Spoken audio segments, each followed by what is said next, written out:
Hello दोस्तों, कैसे हैं आप लोग? सब मस्त जबरदस्त। मैं भी एकदम मस्त और एकदम जबरदस्त। तो मैं स्वागत करता हूं आप लोगों का अपने इस चैनल पर जिसका नाम है इन फिजिक्स। और आज की क्लास में हम लोग पढ़ने वाले हैं नीट प्लस सीबीएसई का लेक्चर नंबर 2, जिसके अंदर आज मैं आपको टॉपिक पढ़ाऊंगा डिस्टेंस एंड डिस्प्लेसमेंट और इसके ऊपर बेस्ड कुछ इंपॉर्टेंट न्यूमेरिकल्स करेंगे। चलिए शुरुआत करते हैं सबसे पहले टॉपिक का। जैसा कि आप देख सकते हैं जो पहला टॉपिक है उसका नाम क्या है? काइनेमैटिक्स। सवाल ये आता है व्हाट इज काइनेमैटिक्स। अगर आप काइनेमैटिक्स को देखें तो ये दो शब्दों से बना है, काइने और अगला क्या है? मैटिक्स। काइने का मतलब होता है मोशन और मैटिक्स का मतलब होता है मेजरमेंट। एक तरह से आप ये कह सकते हैं कि काइनेमैटिक्स का मतलब है मोशन की स्टडी करना। लेकिन एक बात को गौर से सुनिए, काइनेमैटिक्स मतलब होता है मोशन की स्टडी करना बिना ये जाने कि वो मोशन क्यों हुआ। आप इसे अगर देखेंगे तो यहां लिखा है study of motion of object without going into the cause of motion is called kinematics. इसका मीनिंग क्या है? जैसे मान लीजिए आपके पास ये एक ऑब्जेक्ट है, ये एक पेन है जिससे मैं इस बोर्ड पर लिखता हूं। अगर मैं इस पेन को यहां से छोड़ूंगा तो ये कहां जाके गिरेगा? नीचे।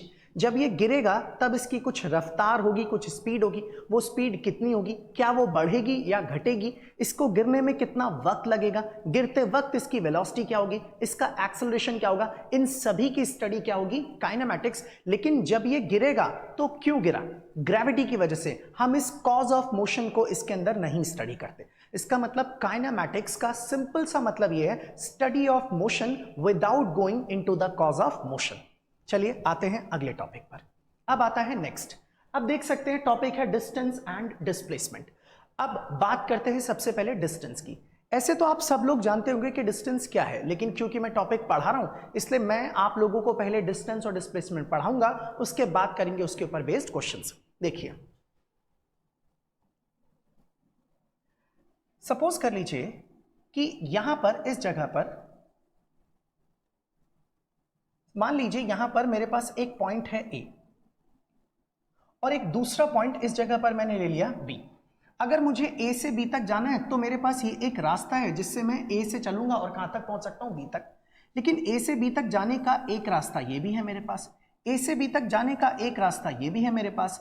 ए से बी तक जाने के लिए आप इस रास्ते का भी इस्तेमाल कर सकते हैं। आप किसी एक पॉइंट से दूसरे पॉइंट तक जाने के लिए बहुत सारे रास्ते हैं, किसी भी रास्ते से जा सकते हैं। इन्हीं रास्तों को आप इंग्लिश में चाहो तो बोल सकते हो पाथ। और इन्हीं पाथ की जो लेंथ होती है उसी को कहा जाता है पाथ लेंथ, या फिर उसी को क्या बोलते हैं? डिस्टेंस।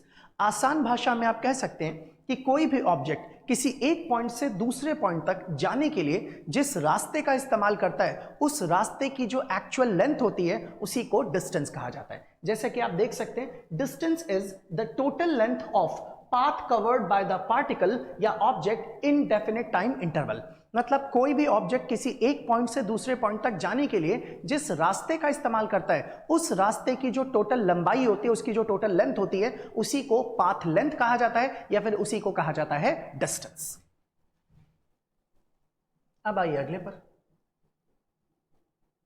नेक्स्ट, अब आता है हमारे पास डिस्प्लेसमेंट। डिस्प्लेसमेंट किसे कहा जाता है? What is displacement? सिंपल भाषा में अगर कहा जाए तो change in position of the object is called displacement. यानी कि कोई भी ऑब्जेक्ट अपनी पोजीशन कितनी चेंज करता है उसी को डिस्प्लेसमेंट कहा जाता है। अगर कोई ऑब्जेक्ट ज्यादा पोजीशन चेंज करेगा तो डिस्प्लेसमेंट ज्यादा, कम पोजीशन चेंज करेगा तो डिस्प्लेसमेंट कम, और अगर वो पोजीशन चेंज नहीं करेगा तो हम बोलेंगे उसका डिस्प्लेसमेंट जीरो। जैसे मान लीजिए अगर मैं आपसे ये कहूं कि इस जगह पर कोई भी एक ऑब्जेक्ट है, सपोज कर लीजिए यहां पर एक ऑब्जेक्ट है इस पॉइंट के ऊपर, मैंने इस पॉइंट का नाम क्या रख दिया? ए। इस पॉइंट का नाम रख दिया ए, और आपका ये ऑब्जेक्ट ए से चलते चलते किसी दूसरे पॉइंट बी तक पहुंचा। अब इससे ए से बी तक जाने के लिए एक रास्ता इसके पास ये वाला भी है, ए से बी तक जाने का एक रास्ता ये वाला भी है, ए से बी तक जाने का एक रास्ता ये वाला भी है। लेकिन अगर आप ओवरऑल देखें तो आप ये बोलोगे सर पहले ऑब्जेक्ट किसी पॉइंट ए पे था, अब ये ऑब्जेक्ट किसी पॉइंट बी पे है। इसका मतलब ये चाहे किसी भी रास्ते से गया हो, बस ये ए से अपनी पोजीशन चेंज करके बी तक आ गया। अब मैं आपसे पूछूं कि कितनी पोजीशन चेंज हुई, तो आप ए से बी तक की लेंथ को नापोगे और बोलोगे सर ये जो ए बी है ना, यही क्या है? इसकी चेंज इन पोजीशन, और आप इसी को क्या बोलोगे? डिस्प्लेसमेंट। तो डिस्प्लेसमेंट होता है चेंज इन पोजीशन। अच्छा, मान लो कोई ऑब्जेक्ट इस पॉइंट पर है, इस पॉइंट का नाम मैंने क्या रख दिया? पी। और ये ऑब्जेक्ट पी से चलते चलते आया और वापस पी पे ही पहुंच गया। अब मैं आपसे बोलूं इसकी initial position P, final position P, तो पोजीशन तो चेंज नहीं हुई, और अगर पोजीशन चेंज नहीं हुई और चेंज इन पोजीशन को ही डिस्प्लेसमेंट कहा जाता है, तो इस केस में आप बोलोगे कि ऑब्जेक्ट का डिस्प्लेसमेंट कितना हो गया, 0। अच्छा, वैसे अगर आपको कभी भी डिस्प्लेसमेंट निकालना हो तो जो इनिशियल पॉइंट है और जो फाइनल पॉइंट है, इन दोनों को मिलाने वाली जो स्ट्रेट लाइन है, सीधी जो लाइन है, आप इसकी ही लेंथ को ना डिस्प्लेसमेंट का मैग्नीट्यूड बोल सकते हो। कह सकते हैं कि इनिशियल और फाइनल पोजीशन के बीच में जो शॉर्टेस्ट, जो सबसे छोटा रास्ता है, वो एक स्ट्रेट लाइन पाथ होगा, और इसी स्ट्रेट लाइन पाथ की जो लेंथ है वही होता है मैग्नीट्यूड ऑफ द डिस्प्लेसमेंट। तो अगर कभी भी आप कोई न्यूमेरिकल कर रहे हैं और उस न्यूमेरिकल में आप लोगों से कहा जाए कि आप डिस्प्लेसमेंट निकालिए, तो इनिशियल पोजीशन से फाइनल पोजीशन तक आप एक स्ट्रेट लाइन ड्रॉ कर दीजिए, एक वेक्टर बना लीजिए, और उसी वेक्टर की लेंथ आपको दे देगी डिस्प्लेसमेंट का मैग्नीट्यूड, और उस वेक्टर की डायरेक्शन आपको बताएगी डिस्प्लेसमेंट की डायरेक्शन। तो आप यहां देख सकते हैं, change in the position of the object is called displacement. उसके बाद लिखा है the shortest distance between the initial and final position is known as the magnitude of the displacement and it is directed from initial to final position, और हमेशा इसकी direction initial position से कहां की तरफ होती है, फाइनल की तरफ। अब हम आते हैं अगली स्लाइड के ऊपर। नेक्स्ट, यहां पर ना भाई लिखे हैं कुछ इंपॉर्टेंट पॉइंट्स जो डिस्टेंस और डिस्प्लेसमेंट से रिलेटेड है, और ये पॉइंट्स मैं आपको एक एक करके समझाता हूं, ध्यान से देखिएगा। सबसे पहला पॉइंट है कि डिस्टेंस एक स्केलर क्वांटिटी है, जबकि डिस्प्लेसमेंट एक वेक्टर क्वांटिटी है। डिस्टेंस एक स्केलर क्वांटिटी इसलिए क्योंकि डिस्टेंस के पास सिर्फ मैग्नीट्यूड होता है, उसके पास डायरेक्शन नहीं होती। डिस्प्लेसमेंट के पास मैग्नीट्यूड भी होता है और डायरेक्शन भी होती है, इसलिए डिस्प्लेसमेंट एक वेक्टर क्वांटिटी है। एक बार इस बात को समझते हैं, ध्यान दीजिएगा सब लोग। मान लीजिए मैंने आपसे बोला कि मेरे पास इस जगह पर कोई एक ऑब्जेक्ट है, ये रहा कोई एक ऑब्जेक्ट, और मैंने बोला इस ऑब्जेक्ट का नाम मैंने इसका P रख दिया, और मैंने ये कहा कि ये जो ऑब्जेक्ट है वो अपनी जगह से, इसका जो डिस्प्लेसमेंट है वो 2 मीटर है, यानी कि अपनी जगह से ये कितना डिस्प्लेस हो गया, 2 मीटर। तो आप समझ तो गए कि सर इसका डिस्प्लेसमेंट 2 मीटर है, मतलब ये यहां से 2 मीटर शिफ्ट हो गया है, खिसक गया है, इसने अपनी पोजीशन को चेंज कर लिया। लेकिन सवाल ये आता है कि वो 2 मीटर किधर की तरफ चेंज की पोजीशन, इसने आगे की तरफ चेंज की, पीछे की तरफ चेंज की, ऊपर की तरफ चेंज की, इस डायरेक्शन में चेंज की। यानी कि जब तक मैं आपको ये नहीं बताऊंगा कि जो चेंज इन पोजीशन हुआ है वो कौन सी डायरेक्शन में हुआ है, तब तक आपको इसके बारे में पूरा पता नहीं चल पाएगा। इसका मतलब डिस्प्लेसमेंट के पास मैग्नीट्यूड भी है और इसको डायरेक्शन भी चाहिए, ताकि आप ये पहचान पाए कि एक ऑब्जेक्ट ने अपनी पोजीशन चेंज की है और वो भी कौन सी डायरेक्शन में। इसलिए डिस्प्लेसमेंट को कहा जाता है कि एक ऐसी क्वांटिटी है, वेक्टर क्वांटिटी। चलिए अब आते हैं एक दूसरे पॉइंट पर।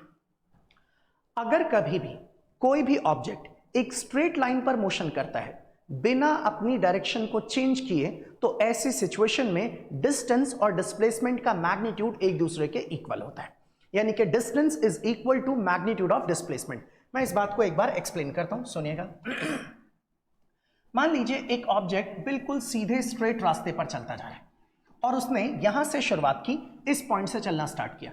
अगर कोई ऑब्जेक्ट यहां से चलना स्टार्ट करता है और बिल्कुल सीधा चलता जाता है, चलता जाता है, चलता जाता है और यहां पर आकर के रुक जाता है, तो अब अगर मैं बोलूं कि यहां से यहां तक का डिस्टेंस 10 मीटर है या यहां से यहां तक की लेंथ 10 मीटर है, तो आप बोलोगे सर इसका डिस्टेंस कितना हो गया, 10 मीटर, और इसका डिस्प्लेसमेंट भी कितना हो गया, 10 मीटर। तो ऐसी सिचुएशन में इसका डिस्टेंस और डिस्प्लेसमेंट दोनों इक्वल, सही मायने में कहा जाए तो distance is equal to magnitude of displacement. लेकिन अगर मान लीजिए चलते चलते आगे जाए और आगे से आने के बाद वो मुड़ जाए, डायरेक्शन को क्या कर ले, चेंज, अब आपका डिस्टेंस हो गया, आगे गया और फिर आने वाला डिस्टेंस और फिर जाने वाला डिस्टेंस, ये दोनों जोड़ोगे तब आएगा टोटल डिस्टेंस। लेकिन अगर मैं बोलूं डिस्प्लेसमेंट, तो सिर्फ यहां से यहां तक, इनिशियल से फाइनल तक, तो इस बार डिस्प्लेसमेंट अलग है और डिस्टेंस अलग है। इसका मतलब अगर कोई भी ऑब्जेक्ट एक स्ट्रेट लाइन पाथ पर चलता है, तब ऐसी सिचुएशन में उस ऑब्जेक्ट का डिस्टेंस और डिस्प्लेसमेंट का मैग्नीट्यूड ये दोनों इक्वल होंगे। लेकिन ऐसा तब होगा जब ऑब्जेक्ट स्ट्रेट लाइन पर बिना डायरेक्शन चेंज किए हो। अगर उसने डायरेक्शन चेंज करके वापस पीछे आया, तब डिस्टेंस बढ़ जाएगा और डिस्प्लेसमेंट का मैग्नीट्यूड कंपैरेटिवली कम हो जाएगा। इसलिए लिखा है if motion is in straight line without change in direction, अगर जो मोशन है वो स्ट्रेट लाइन में है बिना डायरेक्शन को चेंज किए, then distance is equal to, ये जो सिंबल आप लोग देख रहे हैं इस तरीके से, ये मैग्नीट्यूड के लिए इस्तेमाल किया जाता है, distance equal to magnitude of displacement, और यहां पर लिखा भी है मैग्नीट्यूड ऑफ डिस्प्लेसमेंट। अगला लास्ट एक और पॉइंट जरा समझते हैं ध्यान से। अगर मान लीजिए कोई भी ऑब्जेक्ट मोशन करता है तो जाहिर सी बात है वो कुछ डिस्टेंस भी कवर करेगा और उसका कुछ ना कुछ क्या होगा, डिस्प्लेसमेंट जीरो भी हो सकता है। डिस्प्लेसमेंट ऐसा तब होगा जब ऑब्जेक्ट इनिशियल पोजीशन से चल करके वापस अपनी इनिशियल पोजीशन पर ही आ जाए, तब उसका डिस्प्लेसमेंट जीरो। तो ये कहा जाता है कि जब कभी भी कोई भी ऑब्जेक्ट मोशन करेगा, मान लीजिए एक ऑब्जेक्ट ने यहां से चलना शुरू किया, इस तरीके से कितना चला 3 मीटर, और फिर यहां पर इस डायरेक्शन में चला, सपोज कर लीजिए कितना 4 मीटर।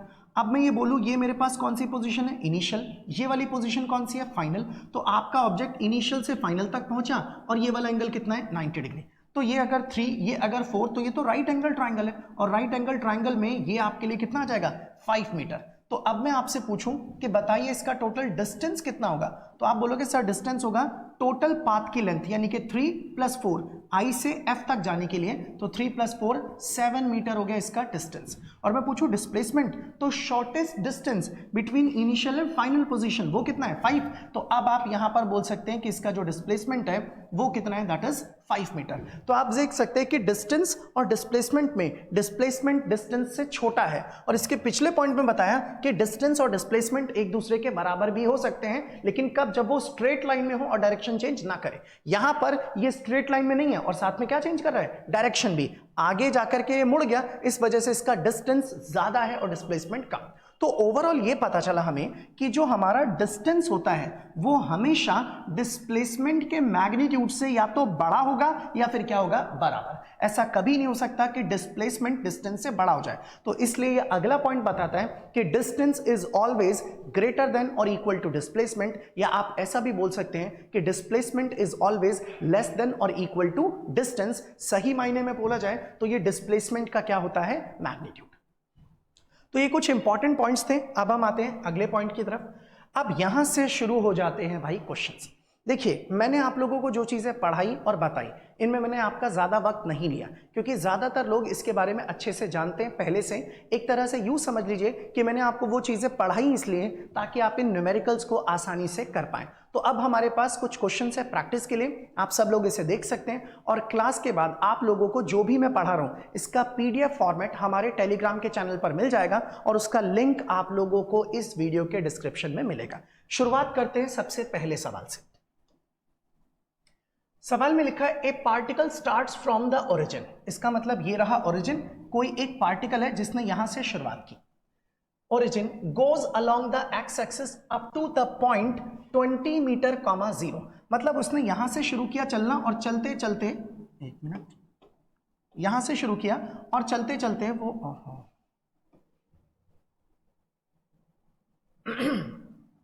और वो चलते चलते यहां तक पहुंचा 20 मीटर तक, इस तरीके से 20 मीटर, 0। भाई ये एक्स एक्सिस है ना, तो एक्स एक्सिस पर y की वैल्यू 0 होती है, इसलिए यहां लिखा है 20, 0।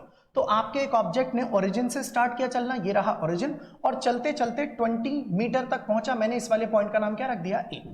And then return along the same line to the point -20 metre, 0। तो इसका मतलब यहां से इसी रास्ते से ये वापस पीछे आया और कहां पर पहुंचा, यहां पर। मैं इसी रास्ते को ना बनाने के बजाय इस रास्ते को थोड़ा सा अलग बना देता हूं ताकि आप लोगों को ये दिखाई दे, और ये यहां तक इस तरीके से पहुंच गया, इस वाले पॉइंट तक पहुंचा, यहां पर मान लीजिए। इसका मतलब एक ऑब्जेक्ट ने ओरिजिन से शुरू किया, वो गया किसी पॉइंट ए 20 मीटर तक, फिर वापस आया, इस पॉइंट का नाम रख देते हैं बी, -20 तक। अब सवाल पूछा हुआ है find the distance and displacement of the particle during the trip. इस पूरी ट्रिप के दौरान आपको इस पार्टिकल का टोटल डिस्टेंस और डिस्प्लेसमेंट फाइंड आउट करना है। चलिए देखते हैं जरा। सबसे पहले निकालते हैं इसका डिस्टेंस। तो डिस्टेंस पहले तो O से A तक गया, इसका मतलब O से A तक उसने कितना डिस्टेंस तय किया, 20। फिर A से वापस B तक आया, तो इसका मतलब A से पहले O पे आया, फिर O से वापस पीछे आया 20 मीटर। इसका मतलब है A से O आने में फिर इसने कितना डिस्टेंस तय किया, 20। फिर O से वापस B तक आने में फिर कितना डिस्टेंस तय किया, 20। तो टोटल जो आपका डिस्टेंस हो गया वो हो गया 60 मीटर। तो ये रहा डिस्टेंस। अब बात करते हैं डिस्प्लेसमेंट की। तो यहां पर अब निकालते हैं डिस्प्लेसमेंट। तो अगर यहां पर मैं निकालता हूं इसका डिस्प्लेसमेंट, तो डिस्प्लेसमेंट देखिए मैंने आपको बताया था इनिशियल से फाइनल तक आप एक स्ट्रेट लाइन ड्रॉ कर दीजिए, और उस स्ट्रेट लाइन की लेंथ अगर आप निकाल लेते हैं तो वो हो जाएगा मैग्नीट्यूड ऑफ डिस्प्लेसमेंट, और जो डायरेक्शन है वो हमेशा इनिशियल पोजीशन से फाइनल पोजीशन की तरफ होगी। तो इसके लिए मैंने यहां से ओरिजिन से पॉइंट बी तक एक स्ट्रेट लाइन इस तरीके से ड्रॉ कर लें, और अगर मैं इसकी लेंथ निकालना चाहूं तो ओ से बी तक 20 है, तो आप इसे लिखना चाहें तो लिख सकते हैं दैट इज 20 मीटर। आप चाहें तो इसके साथ नेगेटिव साइन ले सकते हैं, या फिर आप बोल सकते हैं कि इसकी डायरेक्शन जो है वो ओ से बी की ओर होगी, तो आप इसे लिखना चाहें तो लिख सकते हैं this is along O B. तो ये हमारे पास आ गया डिस्प्लेसमेंट और ये रहा इसका डिस्टेंस। अब आइए नेक्स्ट क्वेश्चन पर। तो अगला एक और सवाल ध्यान से देखिएगा सब लोग। एक car moves from O to D, एक कार जो है वो ओ से डी तक जाती है along the path O A B C D, O से ए, फिर उसके बाद बी, फिर उसके बाद सी, फिर उसके बाद डी। मतलब ये ओ से ए तक गई, फिर ए से बी तक जाती है, फिर बी से सी तक और फिर सी से डी तक। तो फाइनली ओ से चलती है ये बॉडी या फिर ये जो कार है और वो कहां तक पहुंच जाती है, डी तक पहुंचती है। इन्होंने बोला shown in figure what is the distance travelled and it's net displacement. आपको बताना है कि डिस्टेंस कितना होगा और डिस्प्लेसमेंट कितना होगा। तो पहले ना हम डिस्टेंस निकालते हैं। इस जगह पर अगर मैं लिखूं इसका डिस्टेंस कितना होगा, तो सबको पता है डिस्टेंस क्या होता है, लेंथ ऑफ टोटल पाथ। तो जो भी पाथ ओ से ए तक कितने 8 किलोमीटर, तो यहां पर आप इसे लिखेंगे दिस इज 8 किलोमीटर प्लस, फिर ए से बी तक गए 4 किलोमीटर, तो ये हो गया आपके लिए 4 किलोमीटर, फिर बी से सी तक आए 4 किलोमीटर, तो आप इसे फिर से लिखेंगे 4 किलोमीटर, और सी से डी तक आए 1 किलोमीटर, तो ये रहा 1 किलोमीटर। तो 8 और 4 12, 12 और 4 16, 16 और 1 17, तो आप लिख सकते हैं जो टोटल डिस्टेंस है दैट इज 17 किलोमीटर। ये आ गया टोटल डिस्टेंस। अब हम निकालते हैं टोटल डिस्प्लेसमेंट। तो डिस्प्लेसमेंट कैसे निकलेगा, यहां पर देखते हैं जरा कि डिस्प्लेसमेंट कैसे फाइंड आउट करेंगे। सुनिए, मैंने बताया था कि डिस्प्लेसमेंट अगर निकालना है तो आप एक स्ट्रेट लाइन बना दीजिए इनिशियल से फाइनल पोजीशन तक। तो मैंने यहां से एक स्ट्रेट लाइन इस तरीके से मिला दी इनिशियल टू फाइनल पोजीशन, मतलब मेरा जो डिस्प्लेसमेंट है वो डिस्प्लेसमेंट क्या हो गया, ओडी। तो मुझे इस ओडी को कैलकुलेट करना है। एक काम करते हैं, यहां से एक स्ट्रेट लाइन ड्रॉ कर लेते हैं, और अगर एक स्ट्रेट लाइन आप ऐसे ड्रॉ कर लेते हैं तो ये तो एंगल 90 डिग्री हो गया। अब एक बात समझिए, अगर ये 4 किलोमीटर है और ये 1 किलोमीटर है, तो ये वाला डिस्टेंस कितना हो जाएगा, 3 किलोमीटर, तो ये डिस्टेंस हो गया 3 किलोमीटर। ऐसे ही अगर ये 8 किलोमीटर है, ओ से ए तक 8 किलोमीटर, और ये वाला डिस्टेंस है 4 किलोमीटर, तो अगर ये भी 4 हो गया, ये 4 है तो ये भी 4 है, तो 8 में से 4 माइनस करेंगे तो ये वाला डिस्टेंस भी कितना हो गया, 4 किलोमीटर। तो ये तो एक राइट एंगल ट्राइंगल बन गया, जिसके अंदर आपको एक साइड 4 पता है, एक साइड 3 पता है, और आपको ओडी निकालना है, और ये निकालना बड़ा आसान है। आप इसमें यूज कर सकते हैं पाइथागोरस थ्योरम। वैसे तो सबको याद होता है ये लेंथ 5 आएगी, बट हम फिर भी पाइथागोरस थ्योरम यूज करते हैं। आप इसे लिखेंगे 4 का स्क्वायर प्लस 3 का स्क्वायर इक्वल टू में आ जाएगा अंडर रूट ऑफ 25, और इसका स्क्वायर रूट निकालेंगे तो 5 किलोमीटर। तो ये आपका डिस्प्लेसमेंट है, लेकिन आप इसे लिखेंगे 5 किलोमीटर, और कौन सी डायरेक्शन में, from initial position to final. तो आप इसे लिख सकते हैं जो डिस्प्लेसमेंट है वो है अलोंग ओ डी। तो अब तीसरे सवाल पर देखते हैं जरा क्या है क्वेश्चन हमारे पास। A particle goes along a quadrant of a circle of radius 10 metre. एक सर्कल,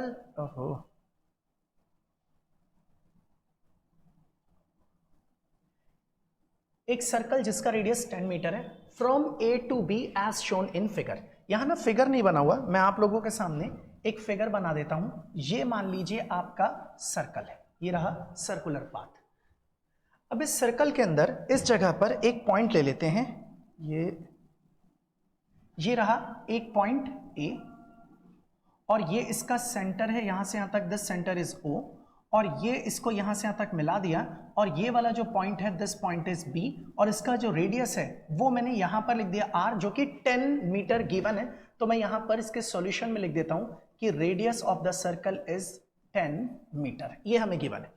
अब सवाल में बोला है एक पार्टिकल जो है वो चलना स्टार्ट करता है क्वाड्रेंट ऑफ ए सर्कल पर ए से बी तक, तो ए से चला और बी तक पहुंचा as shown in figure. Find the magnitude of displacement and distance along the path A B. A से बी तक जाने पर उसका डिस्टेंस क्या होगा वो बताना है, और उसका डिस्प्लेसमेंट क्या है वो भी बताना है। And angle between displacement vector and the X axis, और आपको एक्स एक्सिस और डिस्प्लेसमेंट वेक्टर के बीच में एंगल भी बताना है। इसका मतलब अगर मैं इसे यहां से यहां तक सीधा एक स्ट्रेट लाइन ड्रॉ करूं, तो आप इस लाइन को आगे चल के ये मान लेते हैं ये एक्स एक्सिस है, ये रही आपकी एक्स एक्सिस। ओह, दिखाई नहीं दे रहा है, यहां से इसको हटा दीजिए, यहां पर बोल देते हैं ये एक्स एक्सिस। तो आपको डिस्प्लेसमेंट और एक्स एक्सिस के बीच में क्या निकालना है, एंगल निकालना है। चलिए सबसे पहले डिस्टेंस कैलकुलेट करते हैं। देखिए अगर मैं यहाँ पर डिस्टेंस कैलकुलेट करूं तो डिस्टेंस तो सब लोग जानते हैं, लेंथ ऑफ द पाथ, मतलब आप ए से चले बी तक। मुझे एक बात बताइए, अगर आपका पार्टिकल ए से चल के वापस ए तक आता तब जो वो लेंथ कवर करता वो तो पूरे के पूरे सर्कमफेरेंस के बराबर होता, जो कि कितना होता 2 पाई आर।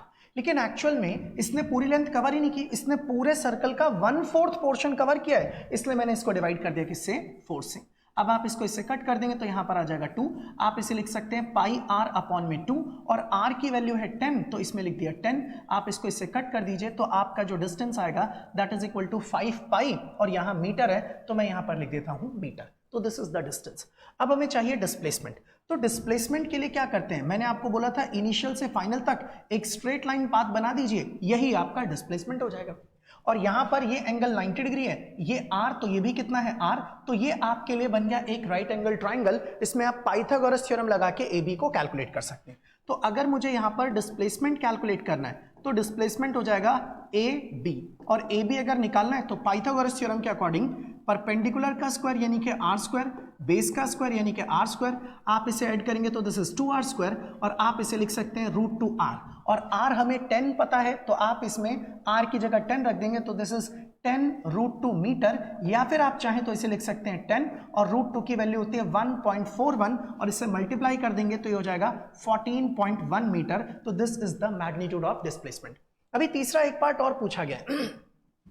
अब हमसे पूछा हुआ है कि angle between displacement vector and x axis, यानी कि ये रहा आपका डिस्प्लेसमेंट वेक्टर ए से बी तक, ए बी, ये जो है डिस्प्लेसमेंट वेक्टर, और ये जो एक्स एक्सिस है, इनके बीच का ये वाला एंगल मुझे पता करना है कि एंगल आखिर होगा कितना। अच्छा, इस एंगल को निकालने के लिए मैं पहले ना ये वाला एंगल पता करता हूं कि आखिर ये एंगल कितना होगा। अगर ये एंगल निकालना है, चलो मान लेते हैं एंगल कितना है अल्फा, तो ये तो एक राइट एंगल ट्राइंगल है, और अगर मैं इस राइट एंगल ट्राइंगल के अंदर tan थीटा का इस्तेमाल करूं या फिर tan अल्फा का इस्तेमाल करूं तो tan होता है परपेंडिकुलर अपॉन बेस, तो परपेंडिकुलर इज r और बेस भी r से r कैंसिल 1, और अगर tan अल्फा 1 है इसका मतलब एंगल अल्फा जो होगा वो होगा 45 डिग्री, तो ये एंगल अल्फा आ गया 45। लेकिन मुझे ये डिस्प्लेसमेंट का एंगल x के साथ निकालना है। अगर ये एंगल अल्फा है तो आपको ये पूरे में से अल्फा हटाना पड़ेगा ताकि ये मिल जाए। तो आप लोग अगर थीटा निकालना चाहते हैं तो थीटा इज इक्वल टू में 180 माइनस 45, और जब आप इसे सॉल्व करेंगे तो आपका आंसर आएगा 135 डिग्री। तो हमें ये पता लग गया angle between displacement and x axis. चलिए अब आइए अगले सवाल पर। क्वेश्चन नंबर 4, ये चौथा सवाल, ध्यान से देखना, ये एक इंपॉर्टेंट और बेसिक सवाल है। देखिएगा, सवाल में लिखा है a man moves 4 meter along east direction, then 3 meter along north direction, after that he climbs up a pole to a height of 12 meter, इस तरीके से गिवन है। Find the distance covered by him and his displacement. अब फिर से वही सवाल है, डिस्टेंस और डिस्प्लेसमेंट निकालने वाला। लेकिन एक बात सुनिए, सबसे पहले एक सिंपल सी चीज आपको समझाता हूं। मान लीजिए आप लोगों को जब कभी भी कॉपी पर नॉर्थ साउथ के सवाल दे दिए जाए कि एक ऑब्जेक्ट नॉर्थ की तरफ चला, साउथ की तरफ चला, तो ऐसे में जब हम बुक में या कॉपी पे लिखते हैं तो इस तरह से लाइन ड्रॉ करने के बाद ऊपर नॉर्थ, नीचे साउथ, इस तरफ लिख देते हैं ईस्ट और इस तरफ लिखा जाता है वेस्ट। इस तरह से हम डायरेक्शन को लिख देते हैं नॉर्थ, साउथ, ईस्ट और वेस्ट। आप अगर यूं खड़े जाएं तो ऊपर की तरफ नॉर्थ, नीचे साउथ, आपके राइट साइड पर ईस्ट और आपके लेफ्ट साइड पर होगा वेस्ट। अच्छा, चलिए सवाल के अकॉर्डिंग एक बार देखते हैं क्या होता है। A man moves 4 meter along east direction, east इस तरफ है, एक आदमी ईस्ट की तरफ चला, कितने मीटर, 4 मीटर। उसके बाद लिखा है then 3 meter along north direction, फिर वो यहां से 3 मीटर चला, वो भी नॉर्थ की तरफ, तो यहां पर हो गया नॉर्थ डायरेक्शन में कितना, 3 मीटर। उसके बाद लिखा है after that he climbs up a pole to a height of 12 meter, उसके बाद वो एक पोल पर चढ़ा जिसकी हाइट कितनी है, 12 मीटर। अच्छा, अगर ये जमीन है, इस जमीन पर ये 4 मीटर चला, फिर 3 मीटर, तो ये पोल जो होगा वो इस जमीन के कैसा होगा, परपेंडिकुलर। मतलब आप इस पेन को ही अगर ये पोल मान ले तो इसका मतलब ये 4 मीटर, फिर 3 मीटर, फिर 12 मीटर पोल, तो यहां से यहां तक आप इसे मिलाएंगे तो ये हो जाएगा डिस्प्लेसमेंट, और इसकी एक्चुअल लेंथ जो होगी वो क्या होगी, डिस्टेंस। लेकिन ये जो पोल है ना, उसको इस बोर्ड पर दिखाना थोड़ा मुश्किल है, इसलिए अब मैं आपको एक सिंपल वे में समझाने के लिए एक डायग्राम बनाने जा रहा हूं, जिससे आप लोग ध्यान से देखना। अभी तक तो मैंने ये चीजें आपको एक्सप्लेन करने के लिए बताई थी, अब मैं इसको थोड़ा सा अलग वे में बनाने जा रहा हूं ताकि आपको थोड़ा 3D का फील आए और आप इस चीज को समझ पाएं और कर पाएं। तो मैं अभी इस चीज को रब कर देता हूं और इसको एक अलग सेंस में ड्रॉ करके दिखाता हूं। देखिएगा, मैं इसे ना कुछ इस तरह से ड्रॉ कर देता हूं कि मान लीजिए मैंने ऐसे एक लाइन बना ली, इसे लिख दिया नॉर्थ और इसे लिख दिया साउथ।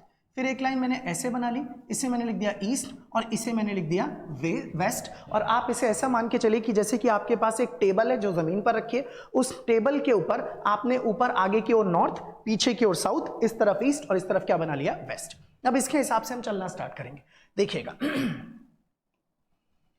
कहा गया है a man moves 4 meter along east. अच्छा, इस चीज को समझने के लिए मैं आपके सामने यहां पर एक डायग्राम बनाने जा रहा हूं। इस तरीके से एक सिंपल सा क्यूबॉइड बना रहा हूं।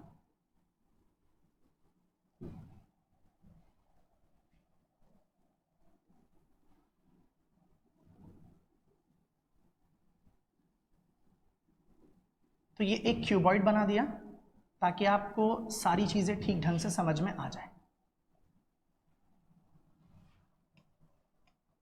अब यहां से शुरुआत करते हैं। मान लीजिए आपका वो जो पर्सन है वो किसी पॉइंट ओ पर खड़ा है। A man moves 4 meter along east. अच्छा, ईस्ट इस तरफ है, तो मान लीजिए इस आदमी को देखा तो वो चलता गया यहां तक पहुंचा और जो डिस्टेंस तय किया वो कितना था, 4 मीटर, और यहां पहुंच गया मान लीजिए इस जगह पर। 3 मीटर अलोंग नॉर्थ, तो नॉर्थ देखिए इस तरफ है, तो ये है नॉर्थ की डायरेक्शन, तो ये इस तरफ चला, वो भी कितने मीटर, 3 मीटर, और यहां पर पहुंच गया 3 मीटर नॉर्थ चलने पर। उसके बाद लिखा है after that he climbs up a pole of height 12 meter. उसके बाद वो यहां से 12 मीटर ऊंचाई वाले एक पोल पे चढ़ा, यानी कि ये वाला डिस्टेंस, ये जो हाइट है वो कितनी है, 12 मीटर, और फाइनली वो यहां पहुंच गया किसी पॉइंट पी पर। अब आपसे सवाल पूछा है, पहला जो सवाल है वो है डिस्टेंस का। तो अगर मुझे डिस्टेंस निकालना है तो आपको पता है जो पाथ कवर किया है उसकी टोटल जो लेंथ है वो, तो यहां से यहां तक जाने में 4 + 3 + 12, तो आप इसे लिख सकते हैं 4 मीटर + 3 मीटर + 12 मीटर। तो यहां पर 12 और 3 15, 15 और 4 कितना हो गया, 19, तो आप इसे लिख सकते हैं टोटल डिस्टेंस इज 19 मीटर। अब मुझे डिस्प्लेसमेंट निकालना है। डिस्प्लेसमेंट सबको पता है, इनिशियल से फाइनल को आप मिला दीजिए, इनिशियल से फाइनल को आप मिला दीजिए, ये जो आपके सामने आएगी स्ट्रेट लाइन, इसी को आप बोल सकते हैं डिस्प्लेसमेंट। तो इसका मतलब अगर मैं यहां डिस्प्लेसमेंट लिखूं तो मैं यहां लिख सकता हूं कि डिस्प्लेसमेंट जो है वो क्या होगा, ओपी, और ये जो डिस्प्लेसमेंट है ओपी, इसे अगर हम कैलकुलेट करें तो इसमें थोड़ी सी बेसिक मैथमेटिक्स लगेगी, ओपी, और मुझे अब इसे निकालना है। अच्छा, आप देखिए जो डिस्प्लेसमेंट है ओपी वो एक्चुअल में इस क्यूब का डायगोनल है, और भाई क्यूब के डायगोनल का एक बड़ा सिंपल सा फॉर्मूला होता है, और वो फॉर्मूला होता है L² B² H², मतलब लेंथ का स्क्वायर प्लस ब्रेड्थ का स्क्वायर प्लस हाइट का स्क्वायर। तो लेंथ कितनी है 4, तो आप इसे लिखेंगे 4 का स्क्वायर, ब्रेड्थ कितनी है 3, तो आप इसे लिखेंगे 3 का स्क्वायर, और हाइट कितनी है 12, तो आप इसे लिखेंगे 12 का स्क्वायर। तो आप अगर 4 का स्क्वायर करते हैं तो ये हो जाएगा 16, 3 का स्क्वायर 9 और 12 का स्क्वायर 144। आप इसे ऐड करेंगे तो आपका आंसर आएगा 169, और 169 का जो रूट होता है दैट इज 13 मीटर। तो इसका मतलब ये डिस्प्लेसमेंट है। और अगर आपको डायरेक्शन लिखनी हो कि कौन सी डायरेक्शन में, तो आप लिख सकते हैं अलोंग ओपी इस डायग्राम के हिसाब से। बाकी मैं डायरेक्शन निकालना और लिखना सिखाऊंगा तब जब मैं आपको पढ़ाऊंगा चैप्टर वेक्टर्स। अभी हम पढ़ रहे हैं motion in a straight line, इसलिए हम यहां पर डायरेक्शन को फिलहाल के लिए ऐसे लिख रहे हैं। अब आइए नेक्स्ट क्वेश्चन पर। क्वेश्चन नंबर 5, ये भाई बड़ा इंपॉर्टेंट क्वेश्चन है, ये ना हमारी एनसीईआरटी का ही क्वेश्चन है। इसमें टोटल 3 पार्ट है, जिसमें से 2 पार्ट मैं आप लोगों को करवाऊंगा और 1 पार्ट आप लोगों को खुद करना है, वो आपके लिए होमवर्क होगा। ध्यान से देखिए क्या सवाल लिखा है। ऑन एन ओपन ग्राउंड, एक ओपन ग्राउंड में ए मोटरिस्ट फॉलोज ए ट्रैक। एक मोटरिस्ट है, या यूं मान लीजिए एक मोटरसाइकिल पर इंसान बैठा हुआ है, वो एक ट्रैक को, एक रास्ते को फॉलो कर रहा है। Track that turns to his left by an angle of 60 degree, और वो रास्ता ना उसके लेफ्ट की तरफ टर्न कर रहा है, और वो भी कितने एंगल से, 60 डिग्री एंगल से। आफ्टर एवरी 500 मीटर, हर 500 मीटर के बाद। Starting from a given turn, किसी एक टर्न से स्टार्ट करने पर स्पेसिफाई द डिस्प्लेसमेंट, आपको बताना है displacement of the motorist. Motorist का डिस्प्लेसमेंट क्या होगा एट द 3rd टर्न, तीसरे टर्न पर, 6th टर्न, छठे टर्न पर, 8th टर्न और 8वें टर्न पर। फिर कंपेयर करना है मैग्नीट्यूड ऑफ द डिस्प्लेसमेंट को with the total path length. Path length का मतलब डिस्टेंस के साथ covered by the motorist in each case. Her case में आपको कंपेयर करना है डिस्टेंस और डिस्प्लेसमेंट के मैग्नीट्यूड को, और कंपैरिजन के लिए हम रेशियो निकाल सकते हैं। चलिए अब देखते हैं जरा क्या है। मैंने मान लिया कि वो जो मोटरिस्ट है वो यहां से शुरुआत करता है, इस पॉइंट से। मैंने इस वाले पॉइंट का नाम क्या रख दिया, ए। अब वो कह रहे हैं कि वो यहां से चलता गया, एक मिनट, वो यहां से चलता गया और ए से कहां पहुंचा, बी पर, और जो ये इसने डिस्टेंस तय किया ये 500 मीटर है। मैंने इस डिस्टेंस को मान लिया ए। इसका मतलब मैं ये मान के चल रहा हूं कि जो ए है उसकी वैल्यू कितनी है, 500 मीटर। मैं बाद में ए की जगह ए की वैल्यू रख दूंगा 500 मीटर। कह रहे 500 मीटर चलने के बाद ये रास्ता उसके लेफ्ट की साइड की तरफ मुड़ गया, मतलब इसे और सीधा यूं जाना था, बट ये अपने रास्ते से मुड़ा, और कितने एंगल से मुड़ा, 60 डिग्री से, ऐसा सवाल में लिखा हुआ है। एक टर्न यहां पे, फिर दोबारा से जब ये यहां गया तो इसे सीधा जाना था, लेकिन रास्ता इस तरफ मुड़ गया, और अब की बार भी कितने एंगल से मुड़ा, फिर से मुड़ा 60 डिग्री से। फिर इसको इस रास्ते पर सीधा जाना था, फिर से यहां से ये मुड़ गया, और वो भी इस डायरेक्शन में, फिर से कितना एंगल मुड़ा, 60 डिग्री। फिर इसे सीधा जाना था, लेकिन रास्ता इस तरफ मुड़ गया, तो इसे भी मुड़ना पड़ा कितने एंगल से, 60 डिग्री से। और इस तरीके से ये मुड़ते मुड़ते अगर अपने ही रास्ते पर चलता चला जाए तो इसका मतलब लौट के वापस ए पर ही आ जाएगा, और ये वाला जो एंगल होगा वो भी कितना होगा, 60। अगर मैं इसे ए मान लूं, इसे बी और इसे सी, तो ये डी हो जाएगा, ये ई हो जाएगा, और ये वाला पॉइंट क्या हो जाएगा, एफ। और क्योंकि ये पूरी की पूरी सभी की साइडें इक्वल है, ये एक हेक्सागन बन गया। ये अगर ए तो ये भी ए, ये भी ए, ये भी ए, ये भी ए, सभी साइडों की लेंथ कितनी होगी, ए, और ए कितना है, 500 मीटर। अब चलिए देखते हैं, सबसे पहला सवाल करते हैं। इन्होंने बोला है कि आपको ये बताना है कि थर्ड टर्न पर जो डिस्टेंस और डिस्प्लेसमेंट है इनके मैग्नीट्यूड को कंपेयर करना है। Compare the magnitude of displacement with the total path length, यानी कि डिस्टेंस के साथ। चलिए सबसे पहले तीसरे टर्न की बात करते हैं, तो मैं यहां लिख देता हूं नंबर 1, सबसे पहला सवाल कि मैं बात करने जा रहा हूं किसके बारे में, थर्ड टर्न के बारे में। थर्ड टर्न, तो देखना कई बच्चे जब सवाल करते हैं तो वो इसी को फर्स्ट टर्न मान लेते हैं। ये फर्स्ट टर्न नहीं है भाई, यहां से चलना स्टार्ट किया, पहला टर्न यहां पे हुआ, मैंने इसका नाम रख दिया 1, ये फर्स्ट टर्न है। फिर मुड़ने के बाद यहां पहुंचा, अब दूसरा टर्न यहां लिखे जाएगा तो ये हो गया दूसरा टर्न। फिर यहां मुड़ेगा तो ये हो गया आपके लिए तीसरा टर्न। फिर यहां मुड़ेगा तो ये आपके लिए हो गया चौथा टर्न। फिर यहां मुड़ेगा तो ये हो गया पांचवा टर्न। फिर उसके बाद यहां पर आने के बाद फिर मुड़ेगा तो ये हो गया छठा टर्न। फिर यहां के बाद दोबारा मुड़ेगा तो आप इसे बोलेंगे कि ये टर्न जो है वो है सातवां टर्न। और उसके बाद यहां पर जब पहुंचेगा तब इस टर्न को बोलोगे आठवां, और अगर ऐसे ही बढ़ाते जाओ तो 9वां 10वां ऐसे करके आते जाएंगे टर्न। अब देखिए क्या क्या सवाल पूछेंगे। सबसे पहले हम थर्ड टर्न के लिए सवाल शुरू करते हैं। पहले हम इसका डिस्टेंस निकालते हैं। यहां से स्टार्ट किया, पहला टर्न, दूसरा टर्न, तीसरा टर्न, मतलब थर्ड टर्न पर ये पहुंचेगा कहां पर, डी पॉइंट पर। इसका मतलब ए से चल करके वो डी पहुंच गया। अब मुझे पहले निकालना है इसका डिस्टेंस, तो अगर मैं इसका डिस्टेंस कैलकुलेट करूं तो डिस्टेंस जो होगा actual length of the path, तो ओ से ए से बी तक, बी से सी तक, सी से डी तक, ए प्लस ए प्लस ए, तो आप बोलोगे सर इसका जो डिस्टेंस है वो है ए, फिर प्लस ए, फिर प्लस ए, तो टोटल डिस्टेंस कितना आ गया, 3a। ये पहला काम खत्म। अब दूसरा आता है क्या, डिस्प्लेसमेंट। अब हम इसका डिस्प्लेसमेंट निकालते हैं, वो भी निकालना बड़ा आसान है। आप देखिए ये आप ए से डी तक इस स्ट्रेट लाइन की लेंथ निकाल दो, ये आपको डिस्प्लेसमेंट दे देगा। इसका मतलब डिस्प्लेसमेंट क्या होगा, फ्रॉम ए टू डी, और ए से डी तक की लेंथ निकालना बड़ा आसान है। अच्छा ये ना इसका सेंटर है, ये इसका सेंटर है। अगर मैं इसको यहां से यहां तक मिला दूं, इसे भी यहां से यहां तक मिला दूं, इसे भी मिला दूं, इसे भी मिला दूं, तो आप ये देखोगे कि ये ना एक ट्राइंगल बन गया, और वो भी एक ऐसा ट्राइंगल जो इक्विलेटरल ट्राइंगल है।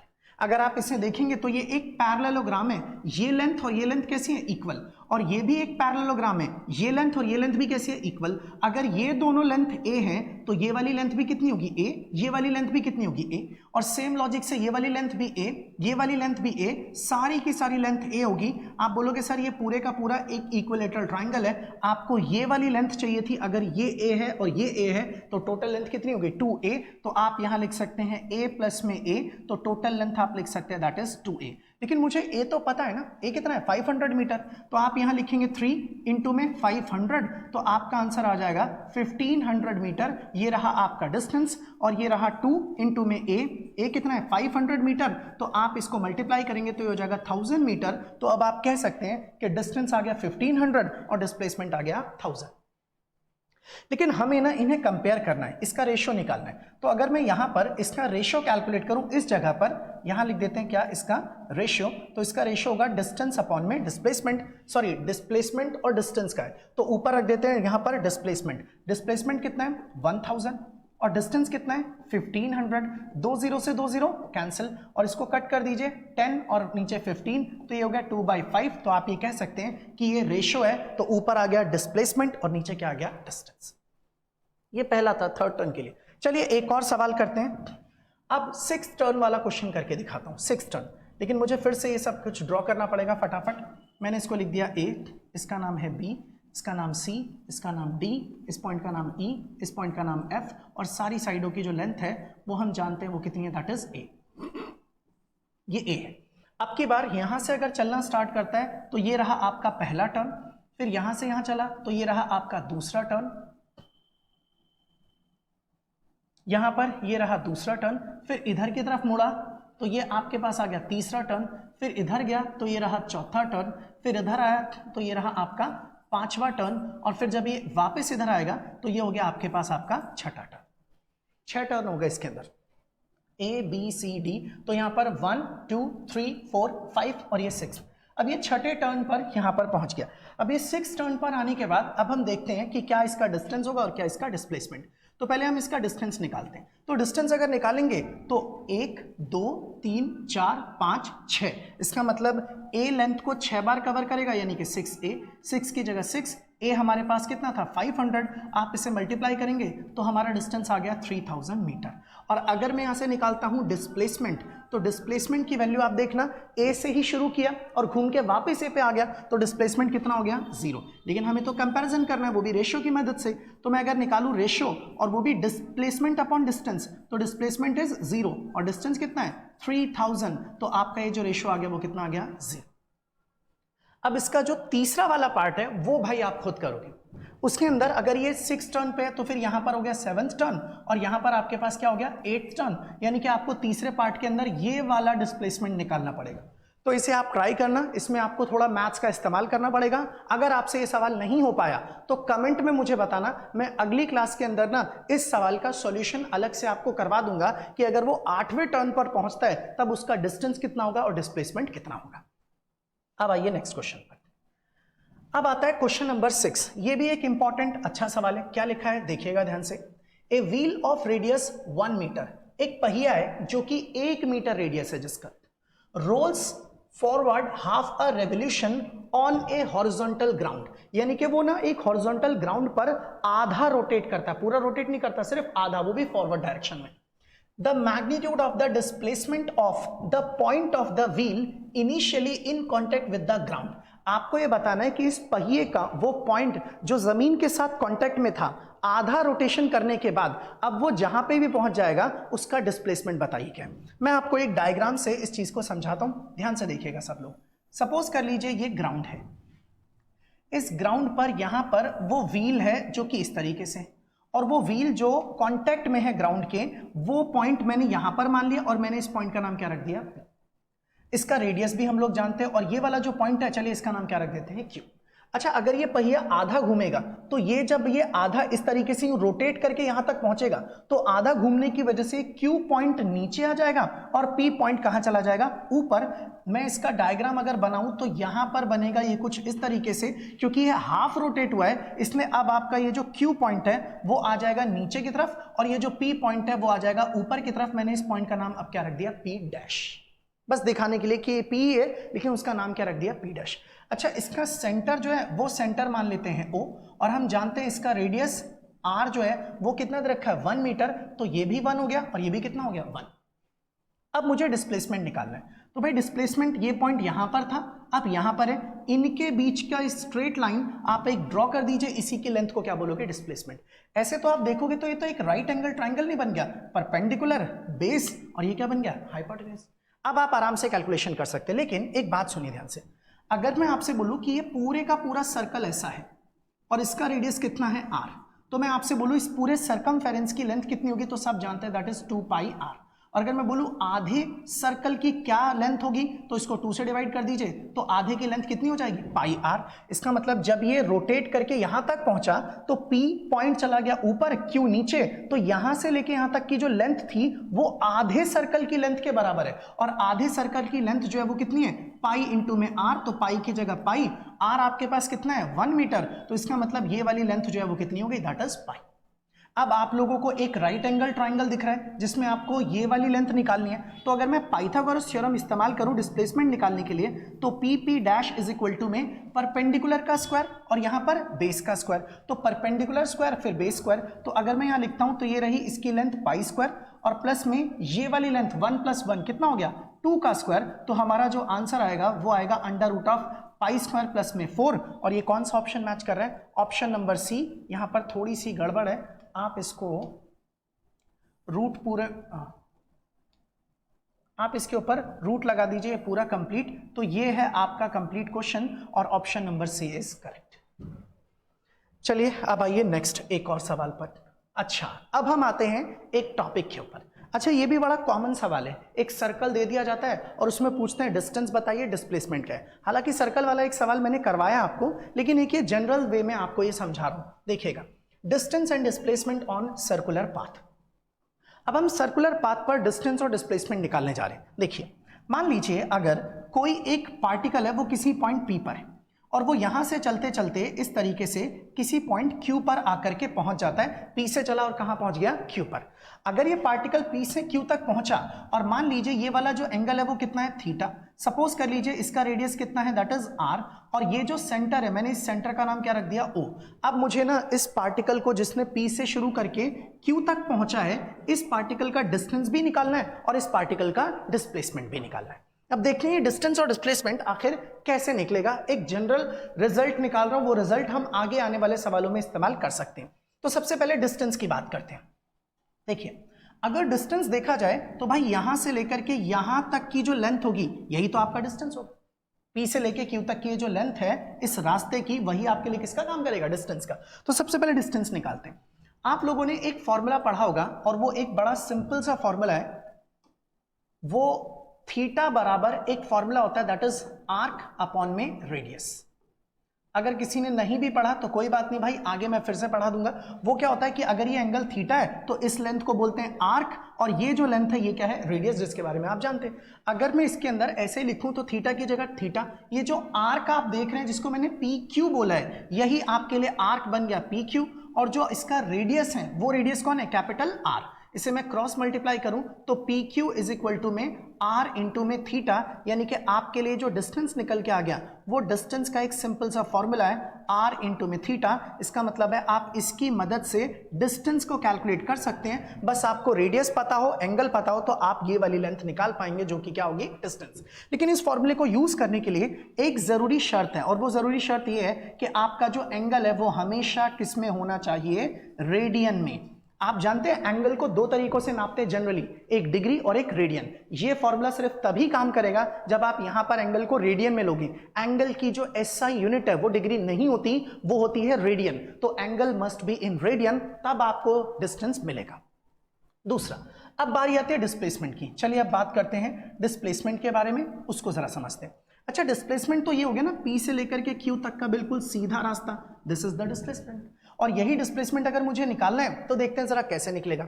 मैंने एक काम किया, यहां से एक परपेंडिकुलर ड्रॉप कर दिया इस पर, और इस वाले पॉइंट का कुछ नाम रख देते हैं, चलिए M। तो ये वाला एंगल कितना हो गया, 90 डिग्री। अच्छा, P से M तक के डिस्टेंस को मैंने A मान लिया। मैं इस A को निकालना चाहता हूं। अगर ये पूरा एंगल थीटा है तो ये आधा एंगल कितना होगा, θ/2। अब मैं इस राइट एंगल ट्राइंगल से A निकालना चाहता हूं।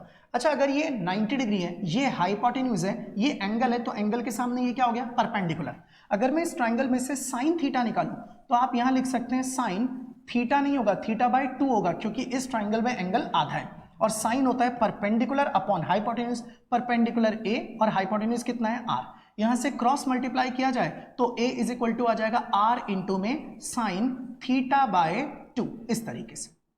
लेकिन ये तो A है, तो इसका मतलब अगर ये A है तो ये भी कितना होगा, A। तो P से Q तक की length A plus A, that is 2A। तो इसका मतलब अगर मैं डिस्प्लेसमेंट निकालूं PQ, तो वो डिस्प्लेसमेंट अगर आप लिखते हैं, ये डिस्टेंस था भाई, ये डिस्प्लेसमेंट अगर मैं निकालता हूं यहां से PQ, तो उसकी वैल्यू कितनी हो जाएगी, 2A, यहां से लेके यहां तक। तो यहां पर फाइनली अगर मैं लिखूं तो माई डिस्प्लेसमेंट इज 2, और A की वैल्यू आपके सामने ये रही, आप लिखेंगे R and this is sine θ/2।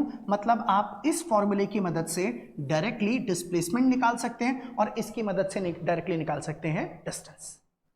चलिए एक सवाल करते हैं, और इसे डायरेक्टली याद रखना भाई, स्ट्रेट लाइन वाला डिस्प्लेसमेंट 2R साइन θ/2, और जो डिस्टेंस होगा वो होगा R इंटू में थीटा। लेकिन इस केस में theta must be in radian, और इसमें आप थीटा डिग्री में ले लो, रेडियन में ले लो, कोई फर्क नहीं पड़ता, रिजल्ट आ जाएगा। एक सवाल करते हैं। तो ये रहा एक क्वेश्चन, ध्यान से देखिएगा। ए particle moving on a circular path cover quarter circle in a given time. चलिए पहले ना एक सर्कल बना देते हैं। मान लीजिए ये रहा एक सर्कुलर पाथ, और इस सर्कुलर पाथ पर क्वार्टर सर्कल मतलब 1/4 ऑफ द सर्कल चलता है। ये सेंटर मान लेते हैं O, this point is A, और आपका पार्टिकल इस पॉइंट B तक पहुंचा, कहां से शुरू करके A से B तक, और ये वाला एंगल जो है वो 90 डिग्री का है। उसके बाद बोला है find ratio of distance and displacement covered. आपको डिस्टेंस और डिस्प्लेसमेंट का रेशियो निकालना है, तो भाई पहले डिस्टेंस निकालना पड़ेगा। चलिए हम ना सॉल्यूशन स्टार्ट करते हैं, और डिस्टेंस निकालने के लिए पहले मैं थीटा देख लेता हूं। आप जानते हैं थीटा कितना है, 90 डिग्री, और 90 डिग्री है अगर थीटा, और आपको इसे रेडियन में बदलना पड़ेगा तभी डिस्टेंस निकाल पाओगे। और जिन बच्चों को नहीं पता उनके लिए बता देता हूं, अगर आपको डिग्री को रेडियन में बदलना है तो इसे π/180 से मल्टीप्लाई कर दो, ये रेडियन में चेंज हो जाएगा, इसे कट कर देंगे तो आपका जो एंगल आ गया वो हो गया π/2 रेडियन। अब मुझे निकालना है डिस्टेंस, तो डिस्टेंस निकालना बेहद आसान, मैंने अभी बताया r इंटू में थीटा। तो अगर आपने रेडियस को r ही माना है और थीटा की वैल्यू कितनी है π/2, तो मेरा काम आसान हो गया। इसका मतलब जो डिस्टेंस है वो आ गया πr/2, तो ये पहला पार्ट आ गया, दिस इज द डिस्टेंस। और अगर ये डिस्टेंस निकल गया तो अब हमें क्या निकालना है, डिस्प्लेसमेंट। चलिए देखिए जरा डिस्प्लेसमेंट के लिए, तो मैंने अभी आपको बताया कि अगर आपको डिस्प्लेसमेंट कैलकुलेट करना है तो इसका फॉर्मूला है 2r इंटू में साइन एंड दिस इज θ/2 जी। तो इसका मतलब 2 की जगह 2, r की जगह r, sign as it is. आप देखिए ये वाला जो एंगल है थीटा वो कितना है, 90 डिग्री, तो आप इसे लिखेंगे 90/2, तो आप इसे लिख सकते हैं 2 इंटू में r, साइन 90/2 इज साइन 45, और साइन 45 1/√2 होता है, तो this is 2r and this is 1/√2, √2 से 2 को कट करेंगे तो आपका आंसर आ जाएगा √2r। तो ये रहा डिस्प्लेसमेंट, लेकिन मुझे तो इनका रेशियो चाहिए, तो अगर मैं इनके रेशियो को कैलकुलेट करता हूं यहां पर लिख करके, तो इसका रेशियो जो होगा, और रेशियो में भी पहले डिस्टेंस अपॉन में डिस्प्लेसमेंट, तो डिस्टेंस कितना है, दिस इज πr/2, और जो डिस्प्लेसमेंट है दैट इज √2r, r से r कैंसिल, तो आप इसे लिख सकते हैं π/2√2, तो this is the ratio of distance to the displacement. तो ये वाली क्लास हुई फिनिश। तो आज की क्लास में हम लोगों ने भाई डिस्टेंस, डिस्प्लेसमेंट, इसके कंसेप्ट को समझा, इंपॉर्टेंट पॉइंट्स देखे, और इसके ऊपर किए बहुत सारे न्यूमेरिकल्स जो इंपॉर्टेंट थे। बिल्कुल वैसे न्यूमेरिकल कराने की कोशिश की गई जैसे एग्जाम्स में आते हैं। आप इन सभी एग्जाम्पल्स को अच्छे से प्रिपेयर कीजिए, रिवाइज कीजिए, वीडियो को एक बार और देखिए, और ऐसा मत करना कि आप सिर्फ इस लेक्चर को बैठ के चुपचाप देख लो, इसे अपनी कॉपी पर लिख कर देखना बहुत जरूरी है।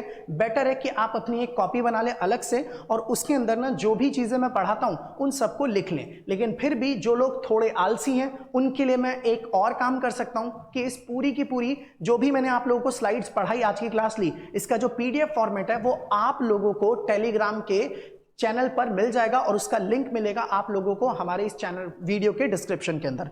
तो फिर मिलता हूं अगली क्लास में एक और नए टॉपिक के साथ। तब तक अपने जोश को बरकरार रखिए और पढ़ते रहिए, और फिर से मिलते हैं अगली क्लास के अंदर।